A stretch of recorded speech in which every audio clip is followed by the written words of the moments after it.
देखो जी, हमारे पास human heart है। जैसे हमने फ्लो चार्ट की बात करी थी वैसे ही यहाँ पे ह्यूमन हार्ट को समझेंगे। थोड़ा सा कॉम्प्लेक्स होता है लेकिन कोशिश करेंगे थोड़ा सा इजी तरीके से समझने की। ठीक है ना, है कॉम्प्लेक्स ही, थोड़ा तरीके से थोड़ा फोकस करके समझेंगे तो आ जाएगा समझ। ठीक है, ज्यादा परेशानी नहीं होती। देखो हमने फ्लो चार्ट में समझा था ऊपर। ठीक है, हमारे वैसे हार्ट के अंदर कितने चैम्बर होते हैं, कितने रूम्स हैं? 4 रूम्स हैं। ठीक है, चैम्बर मतलब छोटे छोटे रूम्स हैं। अब उस चैम्बर के अंदर अगर मैं बात करूं लेफ्ट के अंदर, ये लेफ्ट हैंड है, लेफ्ट के अंदर क्या है? लेफ्ट ऊपर वाला लेफ्ट आर्टरियम, नीचे वाला लेफ्ट वेंट्रिकल। अब राइट हैंड साइड की बात करो तो राइट आर्टरियम ऊपर और राइट वेंट्रिकल नीचे। यहां तक कोई दिक्कत परेशानी है तो जल्दी पूछो। चलो फिर आगे चलते हैं। अब ऐसे ही ये ऊपर वाला चैम्बर जो है इसे लेफ्ट आर्टरियम बोलते हैं और नीचे वाले चैम्बर को बोलते हैं लेफ्ट वेंट्रिकल। ऐसे ही ऊपर वाले को, ये यहां से लेकर ये पूरे वाले को बोलते हैं राइट आर्टरियम और नीचे वाले को बोलते हैं राइट वेंट्रिकल। अच्छा, आप सबको पता होगा कि ventricle are the pumping station. जो वेंट्रिकल्स होते हैं वो क्या करते हैं? ब्लड को पंप करते हैं। हमें पता है, हमने सुना। ठीक है जी। अब ये क्या है? पंपिंग स्टेशन है नीचे वाले। ठीक है, तो इनसे जो भी ब्लड निकलेगा वो हार्ट के बाहर जाएगा। इनसे जो भी ब्लड निकलेगा वो हार्ट से कहां जाएगा? बाहर। और आर्टरियम क्या करता है? हमेशा ब्लड को अंदर लाता है। ठीक है, तो आर्टरियम में जब भी ब्लड आएगा वो कैसा आएगा? अंदर की तरफ आएगा। यहां तक कोई दिक्कत है, परेशानी है तो पूछ लो फटाफट। पक्को? चलो फिर रखो। अच्छा जी, अब यहां पे ध्यान से देखो, ये पल्मोनरी वेन के थ्रू ब्लड एंटर कर रहा है। पल्मोनरी वेन के थ्रू ब्लड एंटर कर रहा है और वो आया कहां से है? लंग्स से। ब्लड कैसा है? ऑक्सीजनेटेड। यहां तक कोई दिक्कत परेशानी? चलें आगे। चलो जी, अब यहां से ब्लड एंटर किया तो कहां जाएगा? वॉल्व 1 के थ्रू कहां चला जाएगा? वेंट्रिकल में चला जाएगा। और वेंट्रिकल का क्या काम है पता है ना तुम्हें? पंप करना। ये पंप करके चला जाएगा इसके थ्रू। किसके थ्रू? मेन आर्टरी में जाता है, अगर आपको याद हो तो। मेन आर्टरी, मेन आर्टरी का क्या नाम होता है? ओटा। ठीक है, अरोटा या ओटा, जो आपके टीचर बोले सब ठीक है। हमें दोनों भाते हैं, हमें कोई टेंशन नहीं है। आई बात समझ? चले आगे। ठीक है जी, ये ओटा हो गया। तो अब ओटा के नहीं मेरे बच्चे, ये दोनों मिक्स नहीं होंगे। यहां वाला लेफ्ट चैम्बर राइट चैम्बर से कभी मिक्स नहीं होगा, ना ही आर्टरियम्स ना ही वेंट्रिकल। यही तो मेन रीजन है हमारे हार्ट के अंदर 4 चैम्बर हार्ट होने का। मतलब हमारे हार्ट के अंदर 4 कमरे हैं इसलिए, सो दैट यहां वाला ब्लड इस वाले ब्लड से मैच ना हो। सर ये यहां और वहां वाले ब्लड में फर्क क्या है? देखो, लेफ्ट के अंदर ऑक्सीजनेटेड ब्लड है, ऑक्सीजन है उसके अंदर। और राइट के अंदर क्या है? Deoxygenated blood. अभी 2 मिनट दोगे तो सब समझ आ जाएगा। ठीक है, मेरे को 10-15 मिनट दे दो, पूरा एक्सप्लेन कर लूं, उसके बाद डाउट लेते रहना। ठीक है, जो डाउट आए अभी हाथों हाथ लिख लो अपना। ठीक है, खाली रजिस्टर ले लो, पेन ले लो, हाथों हाथ लिख लो, सर मेरे को इस चीज पे डाउट आया है। ठीक है, एक बार पूरा समझ आने के बाद आपके 99% डाउट खत्म हो जाएंगे। ठीक है ना? नहीं खत्म होंगे तो पूछ लेना। देखो जी, पल्मोनरी वेन के थ्रू लंग्स से आया ब्लड, और लंग्स से आया तो कैसा होगा? ऑक्सीजनेटेड। कैसा होगा? लेफ्ट आर्टरियम में आया, लेफ्ट आर्टरियम से कहां गया? लेफ्ट वेंट्रिकल में। लेफ्ट वेंट्रिकल से ब्लड निकलता है तो पंप करके ब्लड बाहर निकल गया। किसके थ्रू? मेन आर्टरी, या which is also known as aorta. Which is also known as aorta. यहां तक दिक्कत परेशानी होनी नहीं चाहिए। अब यहां से गया बॉडी के अंदर, बॉडी सेल्स के अंदर गया, जिसको ऑक्सीजनेटेड ब्लड चाहिए था, ग्लूकोज चाहिए था, खाना चाहिए था, पीना चाहिए था, सबको मिला। फिर ये वेन के थ्रू बाहर आ गया और वापस गया कहां? वेन के थ्रू चला गया कहां? हार्ट के अंदर। अब यहां देखा जाए तो हार्ट के अंदर 2 वेन है। ठीक है, एक अपर वेना कावा है, हार्ट के अंदर नहीं, राइट चैम्बर में 2 वेन है। एक अपर वेना कावा है और एक लोअर वेना कावा। मतलब अपर वेना कावा मतलब कि जो बॉडी के ऊपर से आ रहा है, ऊपर वाली बॉडी से जो ब्लड आ रहा है। ठीक है, इसीलिए उसका नाम है अपर वेना कावा। और जो नीचे वाली बॉडी से ब्लड आ रहा है which is known as lower vena cava. ठीक है, देखो जी, तो लोअर वेना कावा जो है, ठीक है, लोअर वेना कावा जो है वो ये रहा। ठीक है, नीचे से ब्लड आ रहा है which is known as vena cava from the lower body. ऐसे ही अपर बॉडी से वेना कावा होता है, वो आता है ऊपर वाली बॉडी से। देख रहे हो, आने के 2 रास्ते हैं इसके। कितने रास्ते हैं इसके? 2। अब जैसे ही वॉल्व 2 को इसने क्रॉस किया, ये कहां आ गया? वेंट्रिकल के अंदर। और वेंट्रिकल का क्या काम है? To pump the blood. Pump कर दिया ब्लड। अब जाने के लिए रास्ता तो यही है, ठीक है, ये कहाँ जाएगा? लंग्स के पास। कहाँ जाएगा? लंग्स के पास। Any doubt? सर यहां से भी जाएगा? हाँ यहां से भी जाएगा, ठीक है ना, दोनों साइड से चला जाएगा। क्या हो गया? यहां तक कोई दिक्कत परेशानी है तो पूछ लो बराबर। डाउट? देखो जी, ये आप एक मोटी सी वो देख रहे हो, लेयर देख रहे हो, इसे बोलते हैं सेप्टम। ठीक है, क्या बोलते हैं इसको? सेप्टम। ये क्या करता है? लेफ्ट चैम्बर को राइट चैम्बर से अलग करता है। ठीक है, अच्छा एक और चीज नोटिस करो, हार्ट का लोअर पार्ट थोड़ा सा थिक है। ठीक है, तो बोलोगे सर इधर वाला ज्यादा थिक है, वो ये मेरी तरह रह गया होगा। वेट है, इसको मोटा कर देगा थोड़ा सा खिला पिला के। ये ठीक है, लोअर पार्ट जो है थोड़ा सा थिक है और ऊपर वाला जैसे जैसे जाता रहेगा। अच्छा आर्टरियम देखो कितनी पतली पतली सी है। अच्छा वेंट्रिकल के आसपास की मसल देख रहे हो कितनी मोटी मोटी है, क्यों?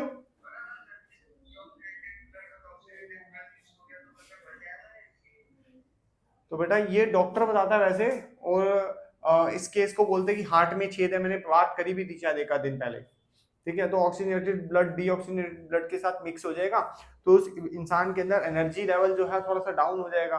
ठीक है, और हार्ट अच्छे से काम नहीं करेगा, तो मिक्स ही कर रहा है तो दिक्कत हो जाएगी ना। हमारी बॉडी टेम्परेचर मेंटेन जो कर रही है वो बहुत ज्यादा एनर्जी लेके करती है, तो फिर इसके बारे में डॉक्टर जी बता पाएंगे ये होगा क्या फिर इसके बाद। मतलब प्रॉब्लम है, कोई इतनी सही चीज नहीं है वो।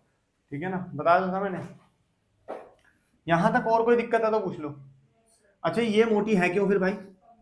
पंपिंग है ना। अब प्रेशर लगेगा जो चीज, उसको कैसी होनी चाहिए? मोटी होनी चाहिए। इस बात को याद रखना, भी फिर से बात करूंगा।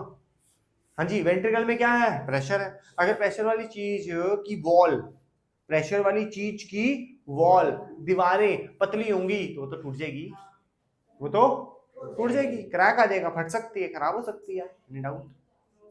अब हम फिर क्या करें? मुझे भी बताओ हम क्या करें?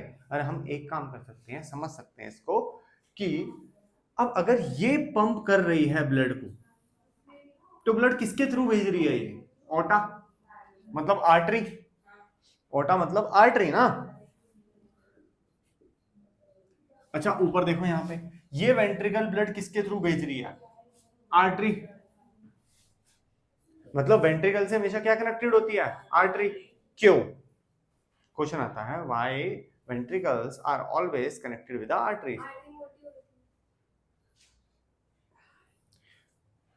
समझाता हूं। आर्टरी खुद बड़ी पतली होती है, लेकिन उसकी जो वॉल होती है वो बड़ी मोटी होती है। ठीक है, आर्टरी अब ऐसे मेरे हाथ में देखना चाहो एक नहीं दिखेगी, ये थोड़ा इसका मतलब है नहीं, हम सारी हैं, बहुत सारी है। ठीक है, बहुत थिन है, बहुत पतली है। ठीक है, बट द प्रॉब्लम इज कि उसकी जो वॉल है ना वो मोटी है। अंदर से क्रॉस सेक्शन एरिया जहां से ब्लड आना है जाना है वो पतला है, लेकिन बाहर से, ठीक है, उसकी जो वॉल है उसकी थिकनेस मोटी है। ठीक है, अब बात है कि क्यों? रीजन तो होना चाहिए ना भाई साहब। ठीक है, मुझे टैप से अपनी कार वॉश करनी है। क्वेश्चन फिर से सुन लो। टैप से, नलके से कार वॉश करनी है। नलके में प्रेशर तो तुम जानते ही हो कितना होता है, थोड़ा बहुत सा प्रेशर होता है। लेकिन कार वॉश करने के लिए अगर मुझे ज्यादा मेहनत नहीं करनी है, तो what I need is the high pressure. अब हाई प्रेशर के लिए तो मोटर लगानी पड़ेगी, वो तो है नहीं ना। तभी तो बोला नलके से, नलका मतलब टैप, मैं समझाऊंगा। तो हम क्या करते हैं? हम पाइप को ही दबा देते हैं। समझो, पाइप को दबा दिया मतलब उसका क्रॉस सेक्शन कम कर दिया। जब क्रॉस सेक्शन एरिया कम होता है तो प्रेशर क्या होता है? बढ़ जाता है। अगर आपने 9th क्लास ढंग से पढ़ी हो तो वहां लिखा होता है less will be the surface area, more will be the pressure. Surface area जितना कम होगा प्रेशर उतना ज्यादा होगा। हो गया काम, धोली पूरी कार। प्रेशर पीछे से धीरे आ रहा था, मैंने कैसे बढ़ा लिया? जो पानी निकल रहा था वो इतनी जगह से निकल रहा था, उसका प्रेशर लो था, मैंने कहा जगह ही छोटी कर दे। जगह छोटी कर दे तो प्रेशर क्या हो जाएगा? ज्यादा। लेकिन सर हमने सुना कि हाई ब्लड प्रेशर अच्छी चीज नहीं होती। हाँ बिल्कुल ठीक बात है, नहीं होती। ठीक है, ये तो बॉडी खुद प्रेशर मेंटेन कर रही है ना। अगर ये प्रेशर मेंटेन नहीं करेगी तो नीचे ऊपर कैसे जाएगी? चल नीचे की तो ज्यादा दिक्कत है नहीं कि छोड़ दिया चल चला जाएगा, ऊपर कैसे जाएगी? ऊपर के लिए प्रेशर चाहिए, है ना, प्रेशर चाहिए। तो इसीलिए प्रेशर मेंटेन करने के लिए काम करती है। लेकिन क्वेश्चन वही का वही है कि high blood pressure are not good for health. उसको समझते हैं। 5 मिनट दो, मैंने क्वेश्चन जनरेट किया, मैं ही आंसर दूंगा। ठीक है, एक बार गूगल से चेक करके हैं, 2 मिनट दे दो बस, अभी बताता हूँ तुम्हें उसका आंसर। अच्छा अभी लिंक में है, आर्टरीज की वॉल थिक है, उसके कह सकते हैं जो वॉल समझते हो, दीवारें मोटी हैं लेकिन वो पतली है, उसके बीच का क्रॉस सेक्शन कम है। इसी का एकदम ऑपोजिट की हम लोग बात करें तो वेन की बात करते हैं। वेन का साइज ही बड़ा है लेकिन उसकी वॉल पतली है। वेन का साइज खुद का मोटा है लेकिन उसकी वॉल क्या है, पतली। ठीक है, अब वॉल पतली है तो प्रेशर क्या होगा, कम होगा। अब जब प्रेशर ही कम है तो उसकी वॉल पतली हो सकती है ना, सरफेस एरिया ज्यादा है, प्रेशर क्या होगा उसका, कम, वॉल पतली है, चलेगा। ठीक है, और इसके अंदर हाई प्रेशर का करना भी क्या है, ब्लड वापस ही तो आना है ना। लेकिन सर वापस कैसे आएगा, अगर ब्लड एक बार नीचे चला गया वो वापस कैसे आएगा अगर प्रेशर नहीं है तो स्पेशल वॉल्व लगे हुए होते हैं वेन, स्पेशल वॉल्व लगे हुए होते हैं वेन के अंदर। ठीक है, अब देखो जी, आर्टरी है इतनी पतली तो इसमें तो प्रेशर अच्छा होगा, वेन है इतनी मोटी, समझने के लिए एग्जांपल के लिए, अब इसमें तो प्रेशर बहुत लो होगा, तो ब्लड जो ऊपर जा रहा है वो नीचे ना आ जाए, इसलिए वॉल्व लगे होते हैं ऐसे कि यहां तक चला गया तो वापस आने का रास्ता नहीं है जी। हल्का सा पीछे से प्रेशर आया तो और ऊपर चला गया, वो हल्का सा प्रेशर और आया तो वो और ऊपर चला गया, वापस आने का रास्ता नहीं है, बस ऊपर जाने का ही रास्ता है। ठीक है ना, क्यों, क्योंकि वॉल्व लगे हुए और उसको प्रेशर को मेंटेन कर देता है। Is there any doubt till now, चलेगा, क्लियर हो गया ये भी ये भी। अब क्वेश्चन आता था हमारा कौन से वाला, ठीक है, ब्लड प्रेशर वाला, कि सर ब्लड प्रेशर जो आ रहा है उसके अंदर जो हम कहते हैं कि डॉक्टर कह रहा है जी हाई ब्लड प्रेशर है नॉट गुड फॉर यू, क्यों जी, व्हाई नॉट, आप तो कहते हैं ना ब्लड प्रेशर हाई चाहिए, नो, हाई ब्लड प्रेशर कैसे है और क्यों है इसको थोड़ा सा समझते हैं जल्दी। हाँ जी, अब ध्यान से समझो कि ब्लड प्रेशर हाई कैसे हो रहा है, जो कि प्रॉब्लम क्रिएट कर रहा है, डॉक्टर कह रहा है ब्लड प्रेशर हाई हो गया। ठीक है, हमारी बॉडी के अंदर होता है बैड फैट, जैसे बोलते हैं कोलेस्ट्रॉल। ठीक है, वो इकट्ठा हो जाता है यहाँ पे ऐसे, अरे बाप, ये इकट्ठा हो गया। अब ब्लड को जाना है तो उसके लिए रास्ता कहाँ है, इतना सा, अब इतनी जगह से निकलेगा तो ब्लड का प्रेशर क्या हो जाएगा, समझे, इसको भी फिर से समझाऊं, ये आर्टरी है पहले से पतली, ठीक है, तूने गंदी चीजें खा खा के इसको कर दिया ब्लॉक। ठीक है जी, अब जब ब्लॉक हो जाएगी, ब्लॉक किसकी वजह से हो रही है, कोलेस्ट्रॉल बैड फैट। ठीक है, तो यहां से जो ब्लड निकलेगा उसको दिक्कत परेशानी होगी, प्रेशर उसका क्या हो जाएगा, हाई हो जाएगा, हो गया ना ब्लड प्रेशर हाई। ठीक है ना, तो ये प्रॉब्लमेटिक है। ब्लड प्रेशर लो रहता है तो बस थोड़ी एनर्जी कम होती है, थोड़ा थोड़ा चक्कर आते हैं, ज्यादा प्रॉब्लम कहाँ होती है। लेकिन ब्लड प्रेशर जिसका हाई होता है डॉक्टर कहता है भाई साहब नहीं नहीं मेंटेन करो इसको, ये कोई बात नहीं है। बोले अगर मैं मान ले कोई पर्सन है, मैं किसी पर्सन को डॉक्टर के पास लेके, उसका ब्लड प्रेशर हाई था, डॉक्टर जाने नहीं देता उसको कहीं, कहते यहीं बैठ जा, जब तक तेरा ब्लड प्रेशर नॉर्मल नहीं होगा ना तेरे को घर नहीं छोड़ूंगा। पता क्यों, हार्ट अटैक आ गया तो, समझ रहे हो, इसके अंदर कोई मलफंक्शनिंग हो गई, प्रेशर इतना ज्यादा हाई हो रखा है, मतलब कहीं ना कहीं ब्लॉकेजिंग है ना, कहीं ना कोई दिक्कत है। ठीक है, तो उसको जाने नहीं देता, वो भी उठा लेता है। नॉर्मल कैसे होगा, नॉर्मल तब होगा जब हम अपने हार्ट को थोड़ा सा रेस्ट देंगे। मतलब मैं चल रहा था, मैं भाग रहा था, तो क्या है ब्लड प्रेशर कितना, मतलब ब्लड प्रेशर छोड़, ब्लड का रेट क्या था, हाई था, बड़ी तेजी से ब्लड निकल रहा होगा, बहुत तेजी से। अगर मैं शांति से बैठ जाऊं तो हार्ट रेट क्या हो जाएगा, लो हो जाएगा, हार्ट रेट लो हो जाएगा तो ब्लड प्रेशर भी क्या हो जाएगा उस समय के लिए लो, तो शांति हो जाएगी थोड़ी सी। ठीक है ना, फिर ब्लड डॉक्टर उसको ब्लड थिकनिंग का थिन का ब्लड थिन करने के लिए दवाई देता है। ठीक है, मतलब ब्लड ही पतला हो जाए। अब आर्टरी को तो पतला कर मोटा कर नहीं सकते कि चल खिला पिला के इसको ही मोटा कर दे, नहीं, आर्टरी मोटी नहीं हो सकती, हो क्या सकता है, ब्लड थिन हो सकता है, ब्लड पतला हो सकता है। ठीक है ना, तो उसकी दवाई देते हैं जिसकी वजह से इसमें से ब्लड इजीली निकल जाए। ठीक है ना, तो हाँ जी,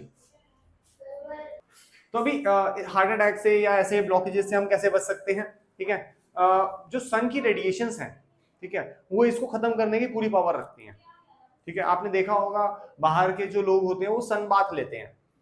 ठीक है ना, सन बाथ समझता है, मिनिमल कपड़े पहन के, ठीक है, सन के सामने लेटने का, 1-1:30 बजे तो बिल्कुल नहीं, सड़ जाओगे, पापड़ उतार रही होगी मम्मी तुम्हारा, पलट और देंगी ये ले। ठीक है ना, कच्ची धूप होती है जब, ठीक है ना, सुबह सुबह की धूप होगी है, जैसे बस सुबह सुबह की धूप होगी दिल्ली के अंदर तो खासकर, ठीक है ना। हाँ देखो कोस्टल एरिया तो उसमें ना हवा चलती रहती है, धूप भी थोड़ी हल्की हल्की प्यारी प्यारी सी होती है, बारिश हो जाती है तो वो ठीक है, लोग कोस्टल एरिया में ज्यादा लेते हैं, बीच के किनारे लेट गए, अच्छी हवा आ रही है, बॉडी रिलैक्सिंग हो रही है। अच्छा उसके साथ साथ क्या है, उनकी तो बात ही करनी बेकार है वैसे, वो साथ में अल्कोहल पकड़ लेते हैं, फिर तो हो गया तुम्हारा डिटॉक्सिफिकेशन। करने क्या आए हो, सन बात ले रहे साथ में, जल्दी जल्दी डाइल्यूट हो जाए, ठीक है। अब क्या है प्रॉब्लम क्या है, देखो जी ये कोलेस्ट्रॉल है, कोलेस्ट्रॉल जैसे ही सन की रेडिएशन से मिलती है, ठीक है ना, तो ये कन्वर्ट हो जाती है विटामिन डी के अंदर, ठीक है। जो मुझे आज तक प्रॉब्लम दे रहा था कोलेस्ट्रॉल, आज वो चेंज हो चुका है विटामिन डी के अंदर। अब विटामिन डी जो है वो मेरी बोन्स के लिए बहुत बढ़िया चीज है, ठीक है ना, क्लियर हुई है वाली बात। तो बोन भी इससे क्या हो जाएगी, मेरी परफेक्ट हो जाएगी, और मेरी बॉडी के अंदर कोलेस्ट्रॉल भी कम हो जाएगा, ठीक है ना। पहले के जो फार्मर, जो आज भी फार्मर्स हैं, ठीक है, 60-60 70-70 साल की हो रही है, 60-70 ईयर्स की हो रही है, बहुत परफेक्ट तरीके से इधर उधर भाग रहे हैं, दौड़ रहे हैं, ठीक है ना, साइकिल चला रहे हैं, 70 ईयर का अंकल साइकिल चला, हम हैरान हो जाते हैं, हमसे बैलेंस नहीं हो रही, चल बैलेंस छोड़ दे, चला के हम थक गए, समझ, एक्सरसाइज ही नहीं है ना बॉडी के अंदर, तो मसल्स उतनी वीक होगी, मसल्स साथ में अगर बॉडी डेली रूटीन में अगर सन बात नहीं भी लेना तो ऐसा जरूरी नहीं है, आप डेली रूटीन में वर्कआउट करो, ठीक है ना। यहाँ पे कोलेस्ट्रॉल जमा ही मत होने दो, बॉडी को एकदम हीट कर दो, बॉडी जब हीट होगी कोलेस्ट्रॉल उससे भी साफ हो जाएगा, ठीक है ना। तो वो भी है एक तरीका, डेली रूटीन में आप दिन में 1-2 बार एक्सरसाइज कर सकते हो, लेकिन मिनिमम एक्सरसाइज जो करो 45 मिनट्स की एकदम इंटेंस करो, ये नहीं है 5 मिनट की कर ली बोली अब हो गया जी, ठीक है, 2 किलोमीटर पैदल चल के आई हूँ मैं स्कूल से, अब मैं एक्सरसाइज नहीं करूंगी, अरे वो तो 1 सेकंड की बात थी ना, 2 किलोमीटर मतलब कि 10-15 मिनट करिए, उसके बाद फिर थोड़ा सा करनी पड़ेगी 30 मिनट्स और, तो 45 मिनट 30 मिनट्स की परफेक्ट एक्सरसाइज करो, जिसके अंदर परफेक्ट एकदम तरीके से तुम थक जाओ, ठीक है ना, फिर खाओ पियो, फिर वो वाली बात है, तब ये परफेक्ट रहेगा। अभी तुम्हें टेंशन लेने की जरूरत नहीं, हाय हमें हम हार्ट अटैक, नहीं नहीं तुम्हें नहीं होगा, ठीक है, आफ्टर द एज ऑफ 30 जैसा डॉक्टर बोलते हैं, ठीक है ना, तो उसमें रहता है प्रॉब्लम। अभी आप लोगों को कोई टेंशन नहीं है, खाओ पियो ऐश करो, रोज डोमिनोज खाओ, अपने को कोई दिक्कत नहीं है, ठीक है। 30 के बाद बात होगी ना, अभी थोड़ा होगी। यहाँ तक कोई दिक्कत परेशानी, आर्टरी वेन में और कोई प्रॉब्लम आ रही हो आप लोगों को, तो अब एक काम करते हैं, नोट से सारी चीजें धीरे धीरे करके रीड कर लेते हैं, ठीक है ना, जिससे हम लोग ये सब चीजें थोड़ी थोड़ी समझ सके। चले करें रीड।